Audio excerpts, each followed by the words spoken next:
Hello everyone, कैसे हो आप सभी। स्वागत है आपका हमारे यूट्यूब चैनल पर। आ, आज हम स्टार्ट करने वाले हैं पंचवर्षीय योजनाएं, जो कि बहुत लोगों की डिमांड थी कि पंचवर्षीय योजनाओं में बहुत कन्फ्यूजन होता है। किसका कौन सा उद्देश्य है, कौन सी पंचवर्षीय योजना में क्या टारगेट रखा गया था, क्या है। तो हम एक एक करके सारे पढ़ेंगे, बट उसको शुरू करने से पहले हम इसके पहले का इंट्रोडक्शन थोड़ा समझ लेते हैं। क्योंकि पंचवर्षीय योजनाओं में पहली, दूसरी, तीसरी से लेके मतलब पूरी कंप्लीट जितनी भी हमारी पंचवर्षीय योजना है, उसमें कई सारी ऐसी चीज़ें आती हैं जिनको समझना बहुत ज़रूरी है। उसके बिना शायद नहीं हो पाएगा, आप लोग ठीक से नहीं समझ पाओगे। ठीक है, तो पहले इसका इंट्रोडक्शन देखते हैं।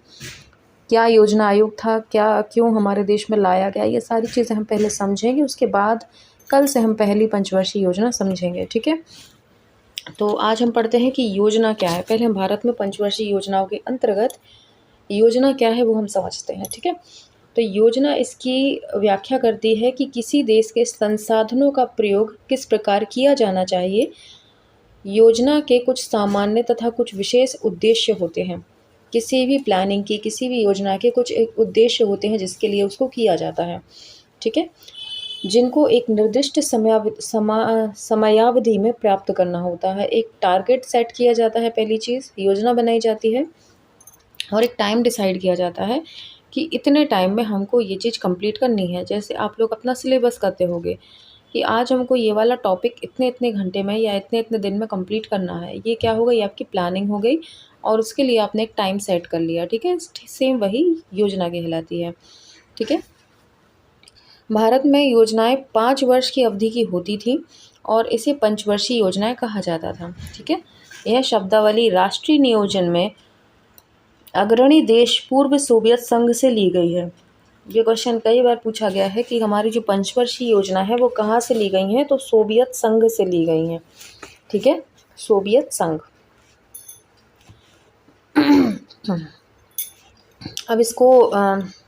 अब इसकी ट्रिक पूछोगे कि सोवियत संघ भी याद नहीं होता होगा, कई कंफ्यूजन होती होगी। तो देखो, सोहबत एक शब्द सुना है कि जैसी सोहबत होती है इंसान वैसा ही काम करता है। किसी की सोहबत में रहकर ऐसा, मतलब सोहबत मतलब संगत, सुना होगा शायद, है ना, जो बहुत से लोगों ने सुना होगा सोहबत, है ना। तो उससे याद कर लो कि मतलब सोवियत संघ ने किया तो उसकी सोहबत में भारत ने भी कर लिया, है ना। सोवियत संघ में पंचवर्षीय योजना होती थी, उसकी सोहबत में आके रही हमारे भारत ने भी कर लिया। सोहबत से सोवियत याद रख लेना, हो जाएगा याद। मतलब ऐसा है, ये तो हो गया होता तो क्या बात नहीं थी। ऐसा कर लो कि किसी देश ने पंचवर्षीय योजना की शुरू, तो उसकी सोहबत में हमने भी कर लिया। ठीक है, तो ऐसे याद कर लेना, सोवियत संघ याद आ जाएगा। हमारी योजना के वर्ष 2017 तक के प्रलेखों में केवल 5 वर्ष की योजना अवधि में प्राप्त किए जाने वाले उद्देश्यों का ही उल्लेख नहीं किया गया, अपितु इनमें आगामी 20 वर्षों में प्राप्त किए जाने वाले उद्देश्यों का भी उल्लेख किया गया है। ठीक है, इस दीर्घकालिक योजना को परिप्रेक्ष्यात्मक योजना कहते हैं, है ना। परि 20 वर्षों तक जो उद्देश्य किया जाना है या होना है, उसको क्या बोलते हैं, परिप्रेक्ष्यात्मक योजना। लंबी चौड़ी अवधि के लिए होती है उसको। पंचवर्षीय योजनाओं द्वारा परिप्रेक्ष्यात्मक योजनाओं के लिए आधार प्राप्त होने की अपेक्षा की जाती है। एक आधार होना चाहिए, इसलिए क्यों, है ना, उसके लिए आधार प्राप्त करने की होने की एक अपेक्षा की जाती है। यह तो तभी संभव होगा जब सभी योजनाओं में यह तो संभव नहीं होगा कि सभी योजनाओं में उसके सभी लक्ष्यों को एक समान महत्व दिया जाए। राइट, सभी योजनाओं का एक ही लक्ष्य नहीं हो सकता। वस्तुतः विभिन्न लक्ष्यों में कुछ अंतर्द्वंद भी हो सकता है। ठीक है, उदाहरण के लिए यदि प्रौद्योगिकी श्रम की आवश्यकता को कम करती है, मतलब जैसे टेक्नोलॉजी है, प्रौद्योगिकी मतलब टेक्नोलॉजी है, अब उसमें मशीनरी का यूज़ होता है, तो और जाहिर सी बात है श्रम की आवश्यकता कम होगी, हमको कम मज़दूरों की आवश्यकता होगी। जब जो कम मजदूर मशीन्स कर रही हैं तो मज़दूर तो कम चाहिए कहती है। तो आधुनिक प्रौद्योगिकी शुरू करने के लक्ष्य तथा रोज़गार बढ़ाने के लक्ष्य में विरोध हो सकता है। समझ में आया बात, कि अगर हम प्रौद्योगिकी को प्राथमिकता देते हैं, टेक्नोलॉजी को आगे बढ़ाते हैं, तो हमने जो वादा किया है कि लोगों को रोज़गार देंगे, उसमें कमी आती है। दोनों के बीच में द्वंद्व हो गया कि नहीं हो गया? दोनों के लक्ष्य सेम नहीं हो सकते। भई अगर भारत का लक्ष्य बनाया है कि हम टेक्नोलॉजी में भारत को आगे करेंगे, तो कहीं न कहीं आप उस वादे से पीछे हो रहे हो कि हम लोगों को रोज़गार देंगे, प्रत्येक व्यक्ति को रोज़गार मिलेगा। क्योंकि मशीन आ जाएगी टेक्नोलॉजी में, मतलब भारत में मशीनरी का ज़्यादा यूज़ होगा, तो मज़दूरों की ज़रूरत कम होगी, और मज़दूर कम होंगे तो बेरोज़गारी तो वैसे ही बढ़ेगी। तो दोनों लक्ष्य साथ-साथ नहीं चल पा रहे हैं ना, तो कहीं न कहीं द्वंद्व होता है। आयोजकों को इस प्रकार के विरोधों का संतुलन करना पड़ता है। जो भी आयोजक हैं इनके, उनको इनके बीच में संतुलन बनाना पड़ता है। यह कार्य इतना सहज नहीं है, ऑब्वियसली ईज़ी बिल्कुल नहीं है। अगर मज़दूरों को आगे करते हैं तो गरीब देश रहता है, अगर देश को अमीर करने के लिए टेक्नोलॉजी लाते हैं तो भई गरीब और गरीब होगा, क्योंकि उसको फिर मज़दूरी नहीं मिलेगी। ठीक है? अब क्या होता है, भारत की विभिन्न योजनाओं में अलग-अलग लक्ष्यों पर बल दिया गया। अब आया समझ में? इसीलिए इसमें क्या किया, अलग-अलग लक्ष्यों पर बल दिया गया है। भारत की पंचवर्षीय योजनाएँ यह नहीं बताती थी कि प्रत्येक वस्तु और सेवा का कितना उत्पादन किया जाएगा। क्या नहीं बताती थी भारत की पंचवर्षीय योजनाएँ? यह नहीं बताती थी कि प्रत्येक वस्तु और सेवा का कितना उत्पादन किया जाएगा। यह ना तो संभव है और ना ही आवश्यक। ठीक है? मतलब आप कोई कंपनी के प्रोडक्ट थोड़ी ना बना रहे हो कि आपको इतना प्रोडक्ट बनाना है, इतनी मात्रा में बनाना है। योजना है, कैसे कार्यान्वयन होगा, कब होगा, ये तभी डिसाइड होगा जब आप मतलब उसमें देखो। इसमें फिर क्या हुआ कि पूर्व सोवियत संघ ने यह कार्य करने का प्रयास किया था और वह पूरी तरह से विफल रहा था। मतलब जिनसे हमने ये आइडिया लिया है, उन्होंने ये प्रयास किया था कि हम पहले से ही डिसाइड कर लें कि हमको कितना मतलब कितनी सेवा देनी है, कितना उत्पादन करना है। ये उन्होंने प्रयास किया था, ये पूरी तरह से फेल रहे थे। फिक्स कर दिया था कि इतना करना है, इतना करना है, तो इसमें ये फेल रहे थे। अतः इतना ही पर्याप्त है कि योजनाएं उन्हीं क्षेत्रों के विषय में स्पष्ट और लक्ष्य निर्धारित करें जिनमें उनकी महत्वपूर्ण भूमिका हो। ठीक है? अतः इतना कितना पर्याप्त है कि योजनाएं उन्हीं क्षेत्रकों के विषय में स्पष्ट लक्ष्य निर्धारित करें जिनमें उनकी महत्वपूर्ण भूमिका है, जैसे विद्युत उत्पादन और सिंचाई आदि। ठीक है? शेष को बाजार पर छोड़ दिया जाना है कि अधिक श्रेयस्कर रहता है। देखो, विद्युत उत्पादन और सिंचाई, ये क्या है कि ये अपने ऊपर डिपेंड है कि कितनी विद्युत उत्पादन करना है, क्योंकि ये आपकी क्षमता के ऊपर है। लेकिन आप अदर चीज़ में नहीं कर सकते हो, और दूसरे कामों में अगर आप लक्ष्य निर्धारित करोगे इतना ही करना है, तो वो नहीं हो पाता है, क्योंकि वो बाज़ार के जो भाव होते हैं या बाज़ार में जो भी रहता है, वो आप डिसाइड नहीं करोगे। वो उसका क्या हो रहा है, रिज़ल्ट निकल रहा है। जैसे आपने एक दुकान, फॉर एग्ज़ाम्पल आपने कोई भी एक दुकान खोली मार्केट में, आप पहले ही नहीं बता सकते हो कि मुझे इतनी इनकम लेनी है, मुझे इतनी इसमें लागत लगानी है और मुझे इसका इतना रिज़ल्ट चाहिए इतने-इतने टाइम में। ये पॉसिबल है ही नहीं, क्योंकि आपके हाथ में है ही नहीं। आपका काम है सिर्फ़ उस दुकान में बैठना, मार्केटिंग करना, लेकिन कस्टमर कितने आ रहे हैं, कितना सामान ले रहे हैं, ये डिपेंड करता है कस्टमर पर। आप पहले से इसका बिल्कुल मार्जिन लेकर नहीं चल सकते कि इतना हमको मिल ही जाएगा। एक अनुमान लगा सकते हो, लेकिन फिक्स नहीं बता सकते, है ना? तो ये चीज़ें बिल्कुल आपके हाथ में नहीं है, आप इनको लेकर नहीं प्लानिंग कर सकते हो कि इतना-इतना होगा। आप पता चला मार्केट आपने एक दुकान ले ली बढ़िया लोन-वोन लेकर कि हाँ, हमें इतनी इनकम हो जाएगी, हम इतने से अपना लोन क्लियर कर देंगे। ऐसा बिल्कुल नहीं संभव है। पता चला आपने 20 लाख का लोन लिया और आप उसमें से 5 लाख भी नहीं निकाल पाए, क्योंकि कस्टमर ही नहीं आ रहे। तो ये आपके हाथ में है ही नहीं, आप ऐसे नहीं कर सकते। ठीक है? तो यही सब बातें रही हैं इसमें। अब भारत में पंचवर्षीय योजना समझते हैं। तो देखो, इसमें क्या है, भारत में पंचवर्षीय योजना योजना आयोग का गठन 15 मार्च 1950 ईस्वी को हुआ था। अच्छा, 15 मार्च को एक और ऐतिहासिक घटना हुई थी, किस-किस को पता है ये बात? 15 मार्च को, अगस्त बोल रही हूँ, सॉरी, 15 मार्च को, 15 मार्च 1950 को और क्या हुआ था?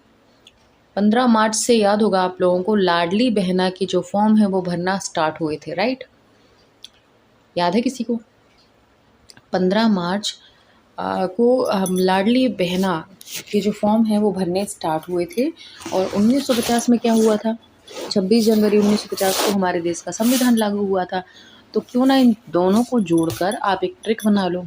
ट्रिक कैसी बना लो कि 15 मार्च को योजना आयोग के ऑफिस में, सुनना ध्यान से, 15 मार्च को योजना ऑफिस के योजना आयोग के ऑफिस में महिलाओं के लाडली बहना के फॉर्म भरे गए। ठीक है। और वहाँ पे क्या चल रहा था, ये 1950 में संविधान लागू होना था। ठीक है। तो ऐसे याद रख लेना कि 1950 में देश का संविधान लागू होना था और वहीं पर योजना आयोग की बैठक में लाडली बहनाओं के फॉर्म भरे गए 15 मार्च। उसमें भारत के प्रधानमंत्री ही इसके अध्यक्ष होते हैं। इसके पहले अध्यक्ष कौन थे? पंडित जवाहरलाल नेहरू। और पहले उपाध्यक्ष कौन थे? गुलजारी लाल नंदा। ठीक है। पंडित जवाहरलाल नेहरू और गुलजारी लाल नंदा। अब ऐसे याद रख लेना कि पंडित जवाहरलाल नेहरू तो पता ही, याद ही हो जाएगा सबको, पहले ये थे, है ना। अब उपाध्यक्ष को याद करने का देख लो थोड़ा सा कि पंडित जवाहरलाल नेहरू क्या करते थे, गुलाब अपने उसमें लगाते थे कि ना, कोट में गुलाब लगाया करते थे, है ना। और गुलाब से गुलजारी याद रख लेना, गुलजारी, गुलाब, गुलजारी। ठीक है। लाल गुलाब, गुलजारी लाल, गुल लाल, ऐसे याद रख लेना, गुलजारी लाल, याद आ जाएगा। दोनों ये उपाध्यक्ष थे। अब इसका गठन 6 अगस्त 1952 को किया गया। अब आप लोग थोड़ा सा कंफ्यूज हो गए क्योंकि मैं भी हुई थी, मैंने पूरा इसका निचोड़ निकाला। यहाँ पे दिया है योजना आयोग का गठन 15 मार्च 1950 को हुआ, है ना। अब यहाँ बोल रहा है कि इसका गठन 6 अगस्त 1952 को हुआ। अब किस चीज़ का हुआ? तो इसमें ये हुआ था कि पहली पंचवर्षीय जो योजना थी उसकी समीक्षा की गई थी। कब? 6 अगस्त 1952 को, कि ठीक ठाक चल रही है कि नहीं चल रही है, उसके बारे में बात है। तो इसको आप स्किप करना चाहो तो स्किप कर दो क्योंकि इतना वो इम्पोर्टेंट नहीं है, लेकिन दे दिया है इसमें तो ठीक है, अभी समझ लो। 6 अगस्त 1952 को क्या हुआ था? समीक्षा हुई थी कि जो पंचवर्षीय योजना है जो हमारी 1951 से चली थी, है ना, तो नेक्स्ट ईयर इसकी समीक्षा हुई थी कि सही साठ चल रही है कि नहीं चल रही है, ये उसके बारे में बात हो रही है। ठीक है। इसका प्रमुख उद्देश्य योजना आयोग द्वारा लागू की गई पंचवर्षीय योजना को ठीक तरह से संचालित कराना था। ये जो जिसका गठन हुआ था, एक तरह से समिति बनी थी 6 अगस्त 1952 को, इनका काम क्या था? ये पंचवर्षीय योजनाओं को ठीक तरह से संचालित कराना था इसका काम। ठीक है। अब आते हैं भारत में पंचवर्षीय योजना की व्याख्या देख लेते हैं, नेक्स्ट पेज में देखते हैं।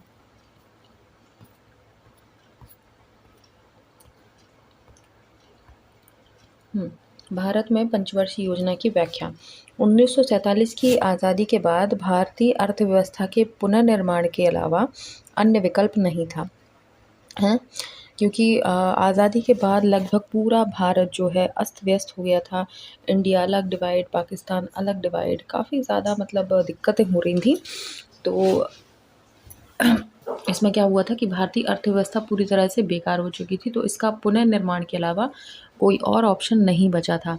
इसलिए राजनीतिक नेताओं को देश के तत्कालिक हालात के अनुसार अर्थव्यवस्था का चयन करना था।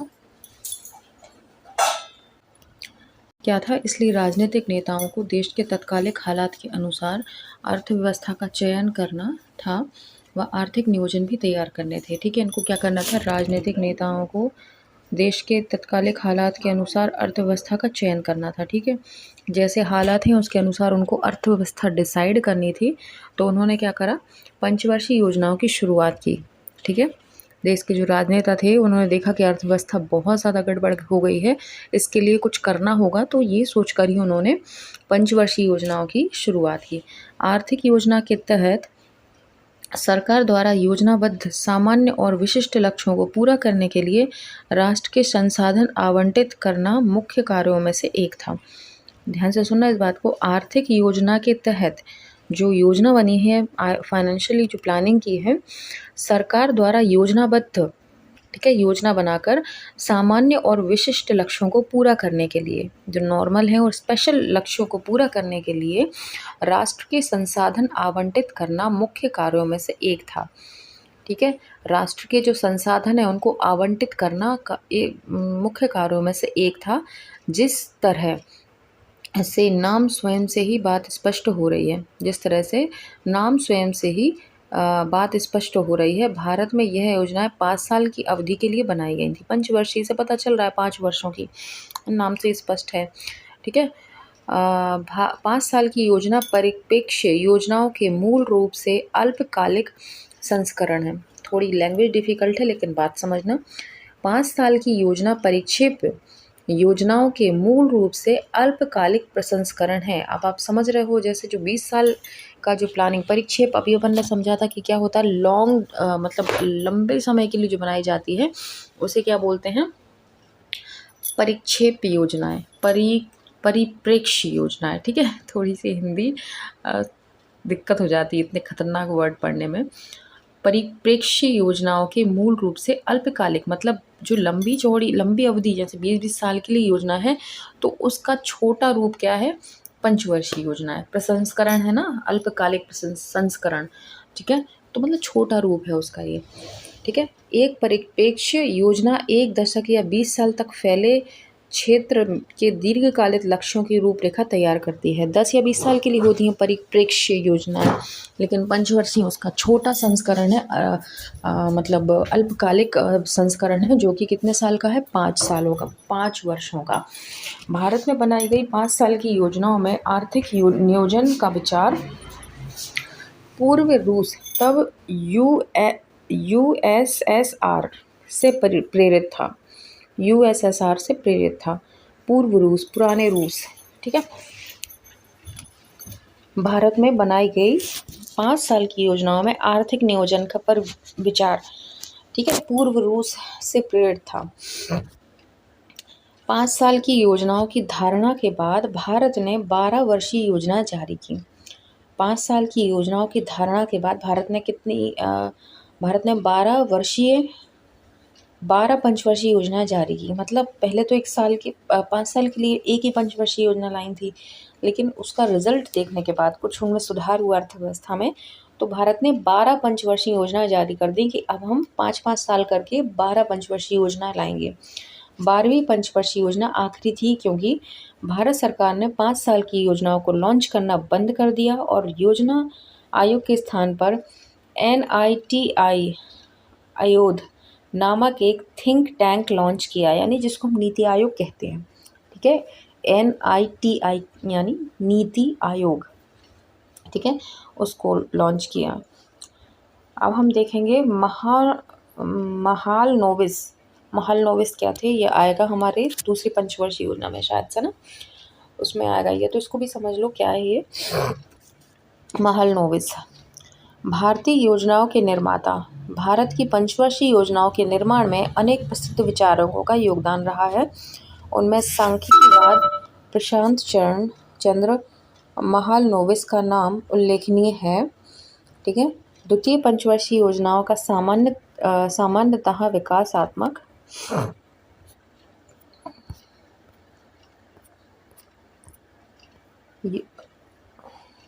योजना में अति महत्वपूर्ण योगदान है। ठीक है, भारत का काम सही मायने में द्वितीय पंचवर्षीय योजना से आरंभ हुआ है। ठीक है, सही मायनों में। पहले देखो, पहला काम कुछ भी होता है बिगड़ता है। अगर आप पहली रोटी बनाते हो बिगड़ती है, धीरे धीरे बढ़ती जाती है। ऐसे ही पहली पंचवर्षीय योजना उतनी शायद अच्छी नहीं रही, और इसमें द्वितीय पंचवर्षीय योजना से सही मायने में काम शुरू हुआ है। इसमें भारतीय योजना के लक्ष्यों से संबंधित आधारित विचार दिए गए हैं। ठीक है, इसमें भारतीय योजना के लक्ष्यों से संबंधित आधारित विचार दिए गए हैं। यह योजना महालनोबिस के विचारों पर आधारित थी। इस अर्थ में उन्हें भारतीय योजना का निर्माता माना जाता है। क्वेश्चन बन सकता है कि भारतीय योजना के निर्माता किसे माने जाते हैं, महालनोबिस को निर्माता है। अगर वो योजना भारतीय योजना के निर्माता है, यानी कैसे होंगे वो, महान होंगे। महान इंसान ही करेंगे, अब तुच्छ पुच्छ तो करेंगे नहीं, है ना। महान तो महालनोबिस आप ऐसे याद रख सकते हो। भारतीय योजना के निर्माता कौन है, महान लोग हैं, यानी महालनोबिस। ओके, महालनोबिस का जन्म 1893 में कलकत्ता में हुआ था। महालनोबिस का जन्म 1893 में, ठीक है, कलकत्ता में हुआ था। कलकत्ता, महालनोबिस, थोड़े कोलकाता में थोड़े अजीब से ही नाम नहीं होते हैं, तो ये अजीब सा नाम है ही महालनोबिस, है ना। तो इसको कलकत्ता में इनका जन्म हुआ था। इनकी शिक्षा प्रेसिडेंसी कॉलेज कलकत्ता तथा सेंट्रल यूनिवर्सिटी इंग्लैंड में हुई थी। इतना कोई डिटेल नहीं पूछेगा, लेकिन इसमें दी है तो पढ़ लो। सांख्यिकी विषय में उनके योगदान के कारण उन्हें अंतर्राष्ट्रीय ख्याति मिली है। 1945 में उन्हें ब्रिटेन की एक सोसाइटी का फेलो सदस्य बनाया गया था। ठीक है, यह वैज्ञानिकों का एक सर्वाधिक प्रतिष्ठित संगठन है। ठीक है, फेलो सदस्य, सोसाइटी का फेलो सदस्य, समझना है इसको। ये क्या है, प्रतिष्ठित संगठन है जिसका सदस्य केवल उत्कृष्ट वैज्ञानिकों को ही बनाया जाता है। मतलब ये सदस्य हैं यानी ये क्या है, उत्कृष्ट वैज्ञानिक माने गए। महालनोबिस ने कलकत्ता में भारतीय सांख्यिकी संस्थान ISI की स्थापना तथा सांख्य नामक एक जर्नल निकाला जो आज भी सांख्यिकी विदों के लिए परस्पर विचार विमर्श के लिए प्रतिष्ठित मंच बना हुआ है। आज भी ISI तथा सांख्य दोनों को ही समस्त विश्व में सांख्यिकी विदों और अर्थशास्त्रियों द्वारा अति सम्मान की दृष्टि से देखा जाता है। ये थोड़ा सा एक दो बार पढ़ लेना इसको, इतना डीप हमको नहीं पढ़ना, एक दो बार पढ़ोगे इतना दिमाग में रहेगा, क्योंकि इतना पर्टिकुलर महालनोबिस के लिए कोई नहीं पूछेगा, क्योंकि मुद्दे से भटकना हो जाएगा। ये पूछना महान आपको पंचवर्षीय योजनाओं के बारे में भटक के इनके पीछे पड़ जाओगे तो ये एग्जाम में इतनी मूर्खता नहीं दिखाएगा कोई भी, है ना। महालनोबिस क्या है, पंचवर्षीय योजनाओं से जुड़े हैं, अब उनके पीछे थोड़ी ना कोई भागेगा कि महालनोबिस कहाँ थे, क्यों थे, क्या उन्हें क्या नोबेल मिला, क्या मिला क्या नहीं, उससे कोई मतलब नहीं है। इतना डिटेल नहीं पूछेगा, बस पढ़ लेना, एक दो बार स्क्रीनशॉट ले लेना और पढ़ लेना इसको, ठीक है।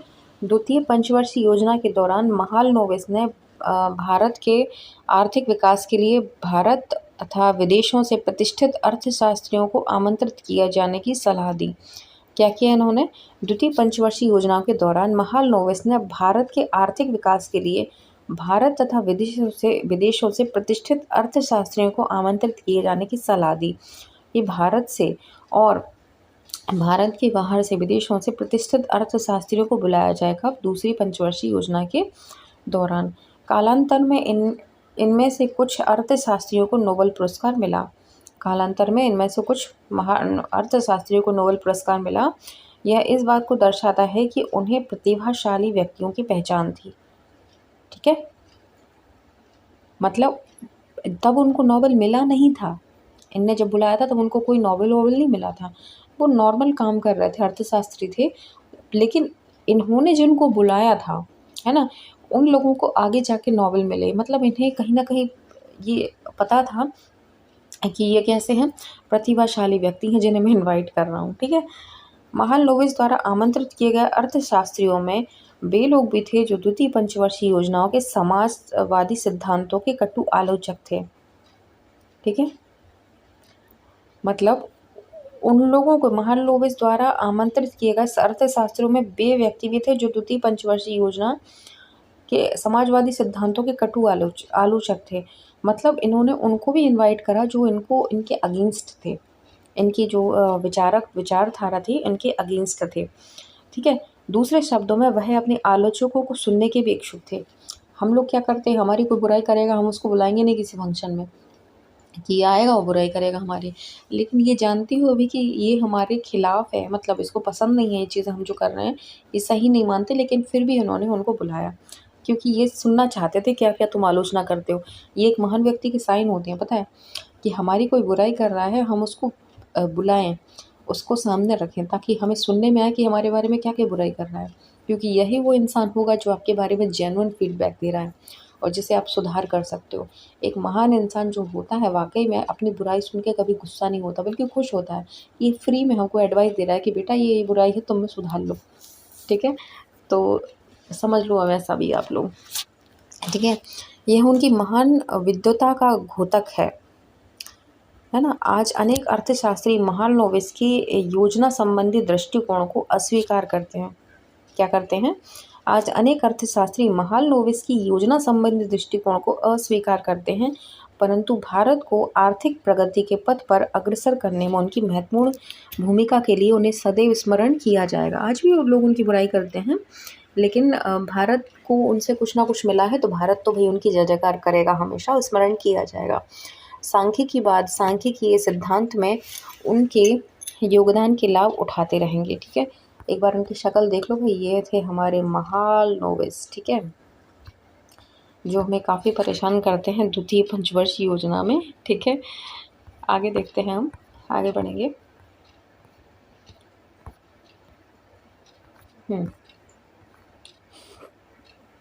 अब आता है सेवा क्षेत्रक। सेवा क्षेत्रक क्या है देख लो जी।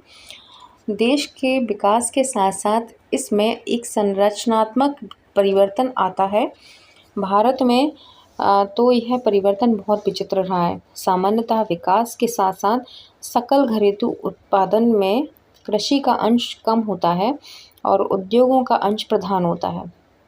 ठीक है, शुरू से देखो, देश के विकास के साथ साथ इसमें एक संरचनात्मक परिवर्तन आता है। ठीक है, भारत में तो यह परिवर्तन बहुत विचित्र रहा है। सामान्यतः विकास के साथ साथ सकल घरेलू उत्पादन में कृषि का अंश कम होता है और उद्योगों के अंश प्रधान होता है। विकास के उच्चतम स्तर पर पहुंचकर जीडीपी में सेवाओं का अंशदान अन्य दोनों क्षेत्रकों से अधिक हो जाता है। विकास के उच्चतर स्तर पर पहुंचकर, ठीक है, विकास के उच्चतर स्तर पर पहुंचकर जीडीपी में सेवाओं का अंशदान अन्य दोनों क्षेत्रकों से अधिक हो जाता है। समझ रहे हैं? सर्विसेज, इसका क्वांटिटी किससे ज़्यादा हो जाती है? कृषि से भी ज़्यादा और उद्योगों से भी ज़्यादा हो जाती है जीडीपी में। ठीक है, भारत में जैसा कि एक गरीब देश में अपेक्षा की जाती है, जीडीपी में कृषि का अंश 50% से अधिक था, किंतु 1990 में सेवा क्षेत्र का अंश बढ़कर 40.59% हो गया। यह कृषि तथा उद्योगों दोनों से ही अधिक था। ओके, ऐसी स्थिति तो प्रायः विकसित देशों में ही पाई जाती है। 1991 के बाद की अवधि में तो सेवा क्षेत्र के अंश की समृद्धि की यह प्रवृत्ति और बढ़ गई। इससे देश में वैश्वीकरण का प्रारंभ हुआ। इसकी चर्चा अध्याय 3 में विस्तार से की गई है। यानी हम आगे पढ़ेंगे, तो अभी ज़्यादा लोड मत लो, अभी हमको सिर्फ इंट्रोडक्शन देखना है, आगे इसकी डिटेल आएगी। ठीक है, और इसमें कुछ मतलब ये हमारी जो पंचवर्षीय योजना है ना, इसके बारे में बताया है कौन सी अवधि में कौन सा है, ये सारा हम देखने वाले हैं। तो ध्यान से एक बार नज़र मार लो, बाकी हम तो डिटेल में देखेंगे। पहली पंचवर्षीय योजना कब आई हुई थी? 1951 में आई थी और 1956 से चली थी। ठीक है, 1951 से 1956, 51 से शुरू कर लो, 51 से आपकी पंचवर्षीय योजना शुरू हुई है। ठीक है, तो कैसे याद रखोगे? पंचवर्षीय योजना है यानी 5, और पहली यानी 1, 5, 1 51 से शुरू हुई है और 5 वर्ष आगे बढ़ा लो, यानी 52, 53, 54, 55, 56 तक चली है। तो कितना ईजी है, ऐसी ट्रिक तो यार तुम खुद भी बना सकते हो, उसमें है क्या। पंचवर्षीय योजना का 5, पहली योजना का 1, 5, 1 यानी 51 से शुरू हुई है, 5 साल आगे बढ़ा दो तो उतने टाइम तक रही है, 56 तक। ठीक है, अगली योजना पकड़ लो 56 से, अब दूसरी, मतलब जाहिर सी बात है 56 पे पहली ख़त्म हुई है तो 56 से दूसरी शुरू होगी, है ना। 56 से अब कौन सी शुरू हुई? दूसरी हो गई है, और ये ख़त्म कहाँ होगी? आगे बढ़ा के देख लो टाइम, 57, 58, 59, 60 और 61 तक ले हम आ गए। दूसरी कब हुई है स्टार्ट? 61 तक, 56 से 61 तक। अब तीसरी भी देख लो, 61 पे ख़त्म हुई थी दूसरी, तो 61 से हम फिर से काउंट करेंगे 5 साल, यानी तीसरी पंचवर्षीय योजना कब हुई है? 61 से आगे बढ़ा दो 5 साल, 62, 63, 64, 65, 66, लो जी 66 पे ख़त्म हो गई। लेकिन अब ध्यान रखना, यहाँ से 66 तक तीसरी पंचवर्षीय योजना के बाद गैप आया हुआ था, योजना अवकाश था, और ये कब तक था? 3 साल का। अब इसकी भी ट्रिक देख लो, 3 पंचवर्षीय योजनाओं के बाद आया है तो 3 साल का वो रेस्ट भी लेगा। 66 से 67, 68, 69, 66 पे अभी अवकाश शुरू हुआ उसका, तो 67, 68, 69 यानी तीन पंचवर्षीय योजना हम कर करके थक गए, तो अब हमें 3 पंचवर्षीय योजनाओं करने के बाद 3 साल का रेस्ट चाहिए, तो 66 से 69 तक 3 साल का हमने रेस्ट लिया। ठीक है, योजना अवकाश लिया। अब योजना का अवकाश हो गया, टाइम ख़त्म हो गया, अब आगे बढ़ेंगे। 69 से ही आगे बढ़ना पड़ेगा चौथी पंचवर्षीय योजनाओं के लिए। तो लगाओ भैया हिसाब, 69 से लगा दो ज़रा कितना हो रहा है आपका। 69 पे ख़त्म हुई थी ना, तो 70, 71, 72, 73, 74। चौथी पंचवर्षीय योजना कहाँ पे ख़त्म हुई? 74 पे। ठीक है, अब आगे बढ़ जाओ, पाँचवीं पंचवर्षीय योजना 74 से ही शुरू होंगी। ठीक है, ये जो मैं ट्रिक बता रही हूँ, बिना देखे एक बार अपने पेपर पेन पे खुद से बना के देखना, तब दिमाग में बैठेगी। टीप के लिखोगे कभी नहीं सीख पाओगे। मैं जो बोल रही हूँ उसे सुनो और फिर आँखें बंद करके, मतलब लिखना आँखें खोल के ही, नहीं तो कहीं का कहीं लिख दोगे, लेकिन दिमाग में एक बार बताने की दी ना कैसा कैसा बताया था, वैसे वैसे बनाना। पंचवर्षीय योजना रट जाएंगे आपको कौन कहाँ की कौन सी थी। ठीक है, तो हमने कहाँ पे ख़त्म किया था, 74 पे चौथी की ख़त्म की थी, फोर्थ की तब ख़त्म की थी। अब हम फिफ्थ 74 से स्टार्ट करेंगे, लेकिन यहाँ भी एक ट्विस्ट है। पाँचवीं पंचवर्षीय योजना खुद 5 साल की नहीं थी। पाँचवीं पंचवर्षीय योजना खुद ही 5 साल की नहीं थी, वो 4 साल की रह गई थी। सबको 5-5 साल बाँट रही थी, लेकिन खुद के पास 4 साल ही बचे। 4 साल की थी, ठीक है, पाँचवीं पंचवर्षीय योजना। तो 74 से लगाओ ज़रा, 75, 76, 77, 78, यानी 4 साल, यानी 78 तक ये चली। कौन सी? पाँचवीं। ठीक है, पाँचवीं पंचवर्षीय योजना 78 तक चलती है। अब इसके बाद अब फिर ट्विस्ट आता है कहानी में। ठीक है, ध्यान से सुनना। ठीक है, बहुत इंटरेस्टिंग है, बहुत मज़ेदार है। पहला योजना अवकाश कब आया था? 3 पंचवर्षीय योजनाओं के बाद। और कितने साल का आया था? 3 साल, यानी जितने पंचवर्षीय योजनाएं हम करेंगे उतने ही साल का हम रेस्ट लेंगे। ठीक है, अब फिर तीसरी के बाद हमने चौथी पंचवर्षीय योजना, पाँचवीं पंचवर्षीय योजना, ये 2 पढ़ी, यानी 2 पंचवर्षीय योजनाएं करी कंप्लीट। अब फिर उसको 2 साल का रेस्ट चाहिए, मतलब 2 पंचवर्षीय योजना निपटा दी हमने, तो हमें 2 साल का रेस्ट भी चाहिए। कब से कब तक? 78 पे ख़त्म की थी, तो 79 और आपका 80, 79 और 80, 2 साल का हम फिर रेस्ट लेंगे। जितनी करेंगे उतना रेस्ट भी लेंगे। ठीक है, पहले 3 पंचवर्षीय योजना की तो 3 साल का रेस्ट लिया, फिर आगे 2 पंचवर्षीय योजनाओं का किया तो हमने 2 साल का फिर रेस्ट लिया। 79 और 79 और 80, ठीक है, 2 साल का हमने फिर रेस्ट लिया। अब रेस्ट ख़त्म हो गया, अब फिर हमने शुरू किया 1980 से। 1980 पर ख़त्म हुआ रेस्ट। 1980 से हमने छठवीं पंचवर्षीय योजना शुरू कर दी। ठीक है, 1980 से लेकर 5 साल तक 85 पे आ जाएंगे अपने। ठीक है, यानी 80 से 85 अपनी छठवीं पंचवर्षीय योजना रही थी। ठीक है, अब 85 से हम 7वीं पंचवर्षीय योजना करेंगे। ये कहाँ जाएगी? 85 से लेके 90 तक, ये सीधा सीधा चल रहा है, 5-5 साल का है तो ईजी पड़ रहा है। यानी 1980 से 85 छठवीं और 85 से 90 7वीं। ठीक है, अब हम फिर थक गए करते करते, हम फिर रेस्ट लेंगे। 2 कर ली हमने, अगर 6वीं या 7वीं फिर पंचवर्षीय योजना कर ली तो हमें 2 साल का फिर रेस्ट चाहिए। तो हम कब से कब तक लेंगे? 90 से लेके 92 तक। 1990 और 1992 में फिर से हमने तीसरा अवकाश लिया। जितनी पंचवर्षीय योजना करेंगे उतने साल का हम रेस्ट लेंगे, हमारी पॉलिसी है। ठीक है, तो हमने 1990 छठवीं पंचवर्षीय योजना और 7वीं पंचवर्षीय योजना करी, तो हमें 2 साल का फिर से रेस्ट चाहिए। ठीक है, समझ में आ रहा है कि नहीं आ रहा है? यहाँ पे देख लो, ये हमने कितनी योजना करी थी, ये देख लो, नहीं तो क्या हो गया, हमें समझ में नहीं आया। ये पंचवर्षीय योजनाएं हमने करी, ठीक है, 3 करी थी ना, 1 2 3, तो हमने फिर 3 साल का यहाँ पे क्या ले लिया? योजना अवकाश ले लिया। फिर हमने चौथी और 5वीं करी, यानी दो पंचवर्षीय योजना निपटाई। हम फिर थक गए तो हमने फिर से अवकाश ले लिया। कितने साल का? यहाँ 3 साल का लिया और यहाँ 2 साल का लिया, क्योंकि यहाँ पे हमने 3 पंचवर्षीय योजना करी, 3 साल का रेस्ट लिया।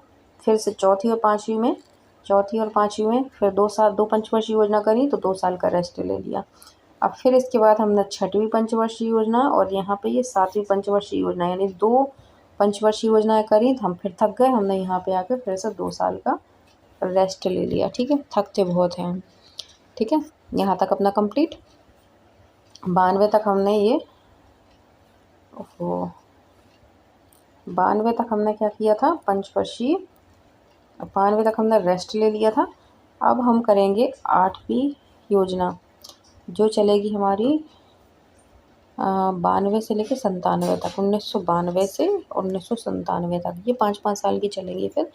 ठीक है, तो 92 से 93, 94, 95, 96, 97, ये हमारी 8वीं हो गई। फिर 9वीं चलेगी हमारी 97 से 2 तक, 98, 99 की 2000, फिर 2001 और 2002, ये भी कंप्लीट। इसके बाद 10वीं चलेगी 2002 से स्टार्ट होगी, तो 2003, 4, 5, 6, 7, 5 साल की।